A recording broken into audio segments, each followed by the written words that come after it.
Assalamualaikum warahmatullahi wabarakatuh. Halo semuanya. Nah, balik lagi nih sama saya sendiri, Fadil Ardiata Muflih dari Universitas Muhammadiyah Semarang, jurusan Informatika ya. Nah, kali ini saya mau mempresentasikan mini project mata kuliah dari Computer Vision dari kelompok 2 ya. Nah, ini kan judulnya proyek sistem deteksi penggunaan masker menggunakan convolutional neural network atau CNN dan hard cascade. Nah, mungkin sebelum kita masuk ke pembahasannya ya, bisa kita lihat dulu ya gambaran umumnya dari project ini. Itu kita gunain dataset face mask detection dan kita klasifikasiin dalam dua kelas, yaitu mask dan no mask atau menggunakan masker dan tidak menggunakan masker gitu. Nah, yang ketiga itu output akhir dari project ini berupa bounding box, label, confidence dan juga PowerPoint dan laporan gitu kan. Nah, di sebelah kanannya itu bisa kali kita lihat juga ya. Di sini ada contoh output deteksi pada gambar uji. Ada kotak merah yang menandai bahwasannya ini wajah yang tanpa masker dan yang pakai masker gitu kan. Nah, cara Nah, di bagian bawahnya ada preview sampel data hasil pre-processing yang nunjukin perbandingan antara kelas mas dan no mas gitu kan. Nah, mana nih? Mungkin kita bisa bahas kan dari overview atau outline ini ke yang lebih dalam gitu. Nah, apa sih latar belakang atau tujuan gitu dibuatnya project ini ya? Di sini kita menjelaskan bahwasanya kenapa gitu computer vision itu bisa membantu sistem. Kenapa project ini dibuat? Kita mau ngebuktiin nih bahwasannya computer vision itu bisa memahami kondisi visual wajah, termasuk juga menilai kepatuhan seseorang gitu dalam menggunakan masker. Nah, ini relevan banget nih misalnya untuk sistem pemantauan di rumah sakit, atau apalagi dulu kita pernah ada masa COVID-19 gitu kan, dulu bisa deteksi nih di implementasinya secara real time gitu kan, orang masuk ke dalam kantor itu pakai masker atau enggak gitu kan. Antisipasi aja, siapa tahu ada nauzubillah ada wabah lagi kan gak ada yang tahu gitu ya. Nah, atau enggak mungkin implementasinya bisa ke rumah sakit gitu kan. Jadi kalau ke rumah sakit mungkin mencegah namanya virus dan penyakit, orang wajib pakai masker. Nah, kita buat nih deteksi bahwasanya orang itu pakai masker atau enggak gitu. Nah, poin pertama, deteksi ini bukan persoalan yang sederhana ya. Dia perlu dua tahap di sini. Perlu dua tahap, yaitu menemukan wajah dan mengklasifikasikan kondisi masker gitu. Nah, jadi nggak bisa langsung main tebak dari gambar mentahnya ya. Jadi harus ada annotation dan segala macam. Nah, poin keduanya untuk tahap menemukan wajahnya, kita pakai yang udah kompatibel, udah teruji lah ya. Kita pakai namanya hard cascade, itu metode klasik yang udah ada dari OpenCV itu. Kita bisa pakai library-nya. Nah, di hard cascade ini dia bisa langsung deteksi lokal wajah pada gambarnya. Terus poin ketiga, habis wajahnya kelihatan, CNN yang kita rancang itu bertugas ngebedain aja gitu, wajah mana yang termasuk kategori mas atau no mas gitu, berdasarkan dari pola-pola citra data yang udah kita kumpulin seperti itu. Nah, yang keempat itu output akhir sistemnya berupa tiga hal ya. Jadi ada label, ada juga label prediksi gitu kan, ada mas dan no mas, kemudian ada nilai confidence, berapa yakin lah persenan gitu ya, seberapa yakin nih orang ini termasuk yang pakai masker atau enggak gitu kan. Nanti dikasih persenanya di sekitar bounding boxnya. Kemudian yang terakhir itu ada bounding box yang berwarna gitu. Hijau itu kita tandai dengan orang yang pakai masker itu hijau, dan yang nggak pakai masker itu kita tandai dengan warna bounding box berwarna merah. Nah, kalau misalkan kita lihat dari tujuan ya sebelah kanan nih. Nah, di sini ada jelas ya, membaca gambar, anotasi gitu kan. XML yang berisi informasi bounding box wajah dari dataset kedua gitu. Kemudian melakukan preprocessing yang meliputi cropping wajah ya. Sorry. Nah, resize 100 kali 100, normalisasi dan one hot encoding. Apa ini tujuannya? Untuk melatih CNN untuk klasifikasi mas atau no mas gitu kan. Dan integrasiin si algoritma hard cascade dan menampilkan hasil deteksi gitu. Kemudian datasetnya ya. Udah lengkap kalau misalnya kita bahas machine learning nggak pakai dataset, nggak mungkin gitu kan. Namanya machine learning ya otomatis harus ada datasetnya gitu. Nah, dataset yang kita gunakan ini di platform yang udah familiar banget ya kalau untuk kita semua, namanya Kaggle biasa. Nah, dari Kaggle ini strukturnya terdiri dari dua folder nih, teman-teman ya. Dari folder image ini dari yang berisi gambar-gambar ya, dari dengan format PNG, dan folder annotation. Annotation ini buat apa? Untuk ngelabeli ya. Berisi format XML gitu. Nah, nanti setiap file XML-nya ini nanti dia setiap file panas gitu.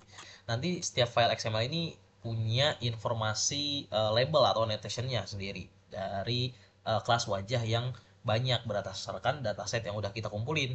Nah, di slide ini mungkin kita bisa lihat ya pemetaan labelnya. Dataset asli punya 3 table, with mask, kemudian without mask, dan mask were incorrect gitu.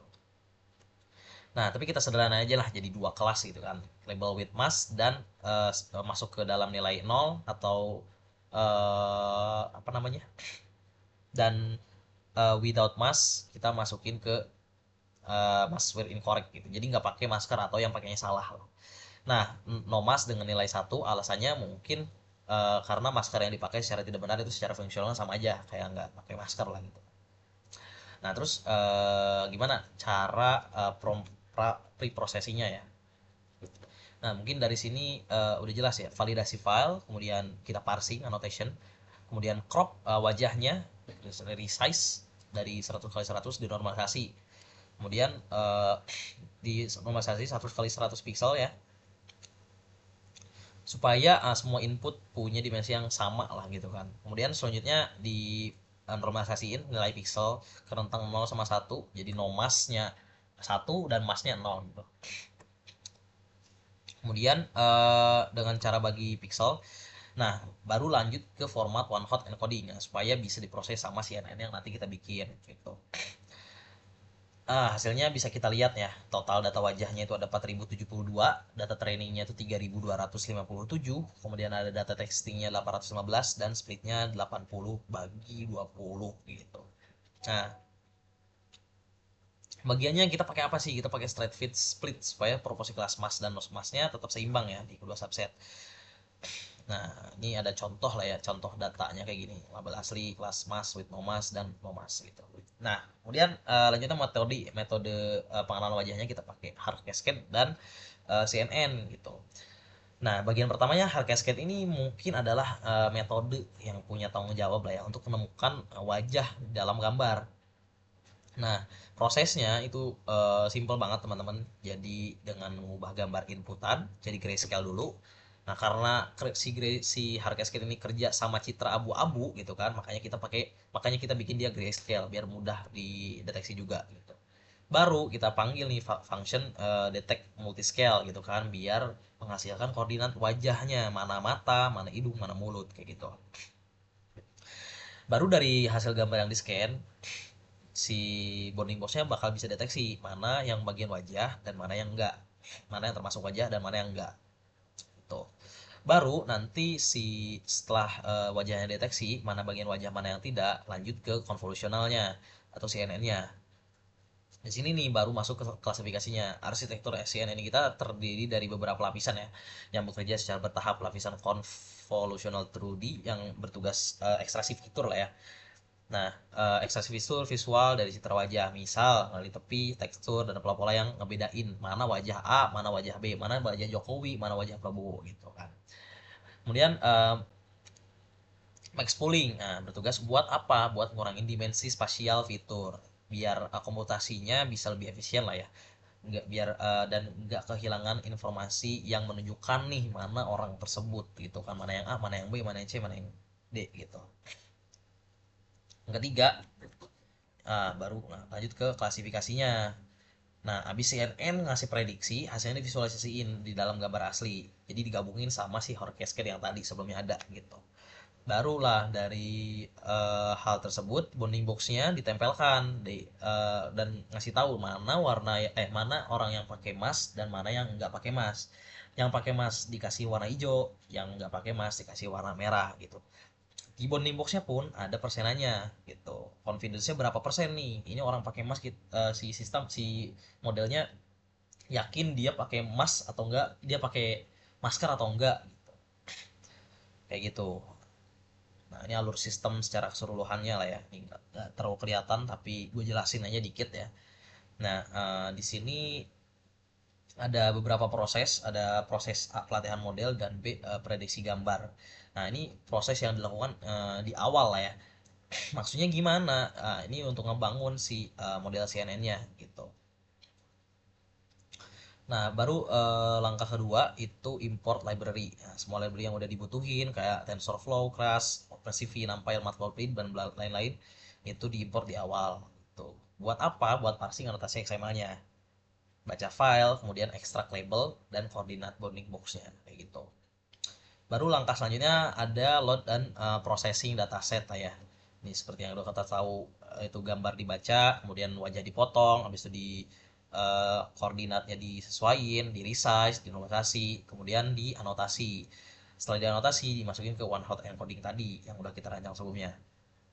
Baru yang kelima kita split train untuk pelatihan datanya gitu.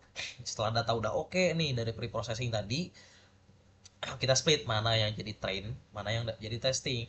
Yang trainnya 80%, yang testingnya 20% gitu. Setelah itu barulah kita bikin model atau bangunan, latih model CNN-nya gitu. Arsitektur dibangun, dikompile, dan dilatih.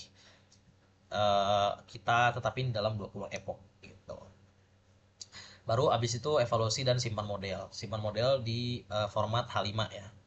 Nah, selanjutnya ada proses prediksi gambar. Ini untuk coba-cobanya ya. Jadi di sistemnya ada langsung coba upload gambarnya gitu kan, prediksi gambar baru. Jadi proses yang dijalankan di setiap ini kita menguji gambar baru yang nggak ada di dataset gitu. Hasil cropnya di resize dan dinormalisasi agar sesuai sama format CNN. Nah, kita tinggal masukin petnya aja di gambarnya gitu kan.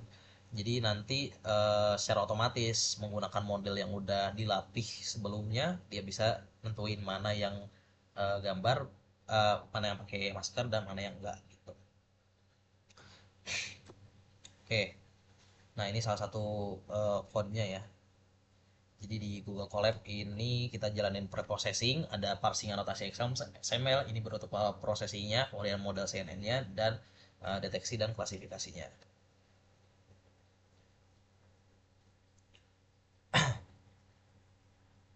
Nah, selanjutnya itu hasil training ya.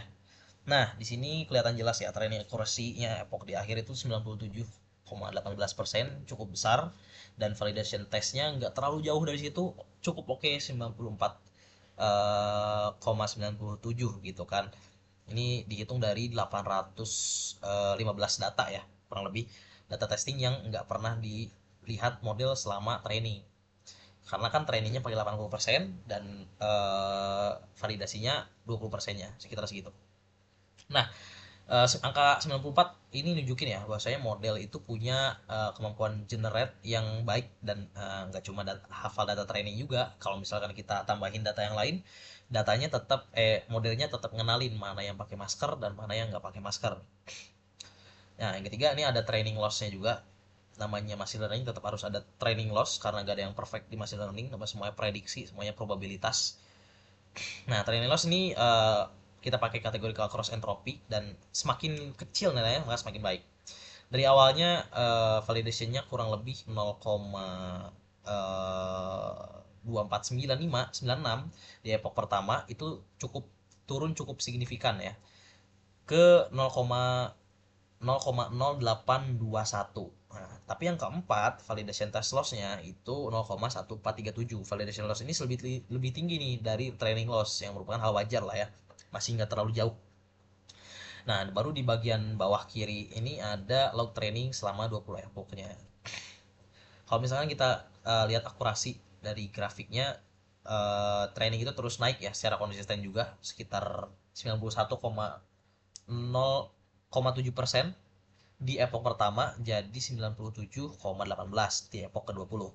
Nah, sementara validasi akurasinya gerak di kisaran 92 lah ya, sampai 94 atau 95 lah ya. sedikit pertambahan dan nggak terlalu dan cukup bagus gitu ya.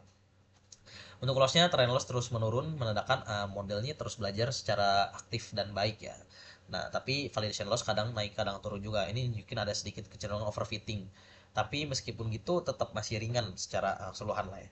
Performa klasifikasi model ini juga cukup baik untuk ukuran ya mini project ya, udah oke lah. Nah, hasilnya ini hasil setelah training tadi modelnya udah kita dapat, kita langsung bisa testing gitu kan. Nah, di sini gambar tanpa masker berhasil terdeteksi Thomas by confidence 88,7%. Nah, pada contoh gak wajah bermasker, bounding box sudah muncul sehingga CNN tidak menerima crop wajah, kendala utama berdasarkan pada tahap hard cascade ya. Karena di hard cascade kan pasti deteksi wajah. Kalau misalnya nggak ada wajah, maka dia terdeteksi pakai masker gitu. Kenapa? Ya karena hard cascade itu belajar di polanya ya, pola wajah. Kalau misal wajah nggak ketemu, otomatis nggak ada crop yang dikirim ke CNN, sehingga ya prediksinya nggak dijalanin. Nah, dari sini kita bisa simpulin bahwa kendala utama sistem berada pada tahap hard cascade-nya, terutama kalau misalkan wajah tertutup, tentunya si wajah itu dia nggak punya apa fitur yang dibutuhkan sama hard cascade gitu. Karena hard cascade kan nggak selalu bisa deteksi wajah yang bermasker gitu kan. Karena hard cascade itu dilatih secara secara general untuk mendeteksi fitur-fitur wajah seperti mata, hidung, dan mulut gitu kan. Nah, jadi kalau misalkan separuh wajahnya udah ketutup gitu kan, otomatis fitur hidung, fitur mulut itu udah ketutup. Jadi hard cascade nggak bisa kenal ini wajah atau bukan gitu kan. Udah pasti dia bukan wajah gitu. Nah, jadi Hardcascade ini nggak selalu mampu deteksi wajah yang bermasker ya, karena Hardcascade dilatih itu buat ngenalin fitur wajah standar lah ya. Nah, solusinya gimana? Ini untuk ini mungkin kita perlu pembelajaran lebih dalam lagi. Contoh mungkin pakai detektor wajah yang lebih robust ya. Misalnya DNN based face atau mungkin CNN retina face yang lebih advance lagi, bisa deteksi si matanya gitu kan. Nah, selain ganti detektor wajah, kita juga bisa mungkin nambahin argumentasi data lah ya, seperti random flip, rotation, zoom, dan brightness juga.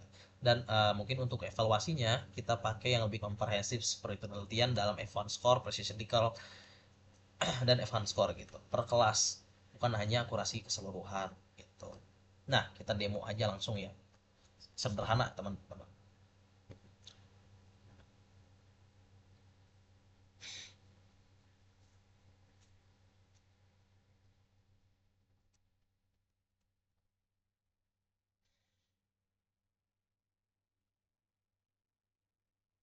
Oke, ini rantamnya putus tapi masih oke.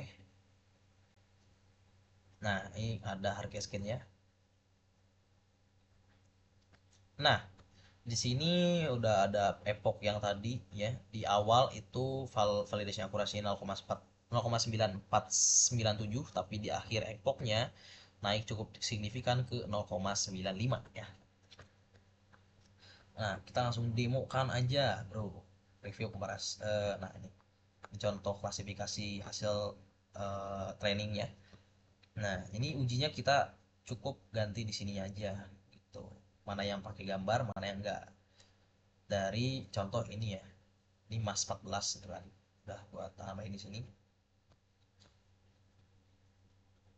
Oke, ini harus harus running dari awal lagi Pak.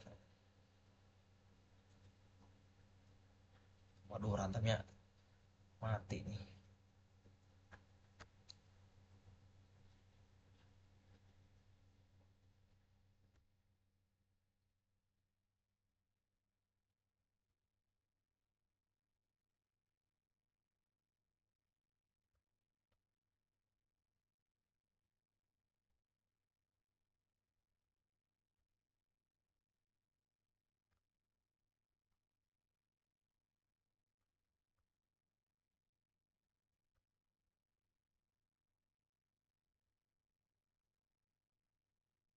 Waduh, ini processing dataset lagi ya, tapi tadi udah oke lah ya, kita liatin aja karena itu pasti lama lagi ya. Nah, ini tadi udah saya jalanin dan hasilnya seperti ini.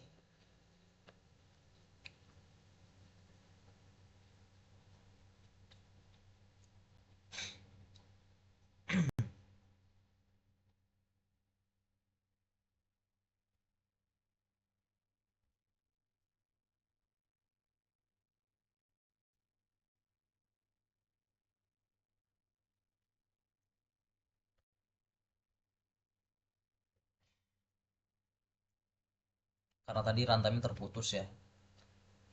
Nah, yang penting bisa jalan nih dari awal tadi.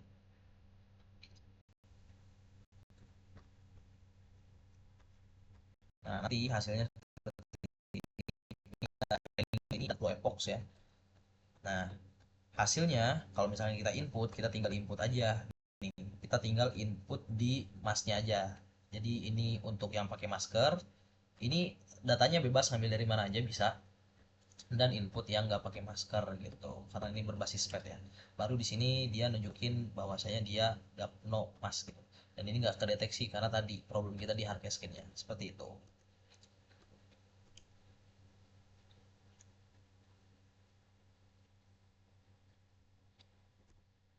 Oke, nah kesimpulan mungkin sampai sini aja ya.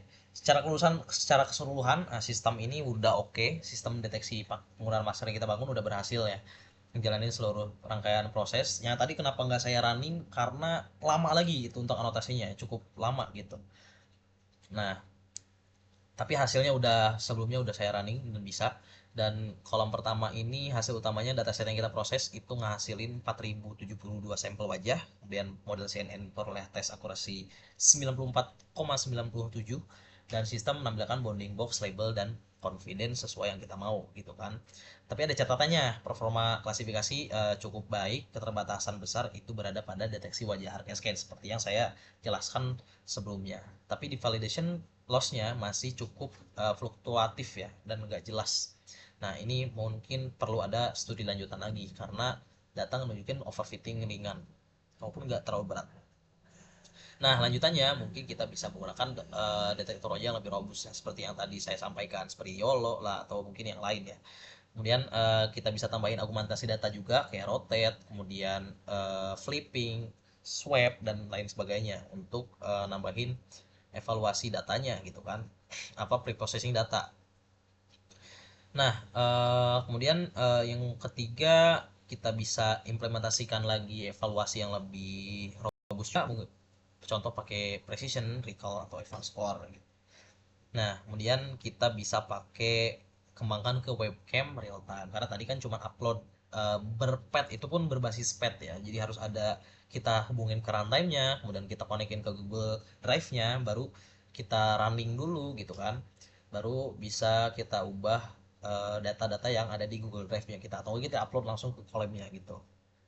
Mungkin sekian presentasi dari kelompok saya sendiri Fadel Ardita Mufli ya untuk menjadi project computer vision. Terima kasih kepada Pak Edi yang udah membimbing kami dari awal sampai akhir mata kuliah computer vision. Wassalamualaikum warahmatullahi wabarakatuh.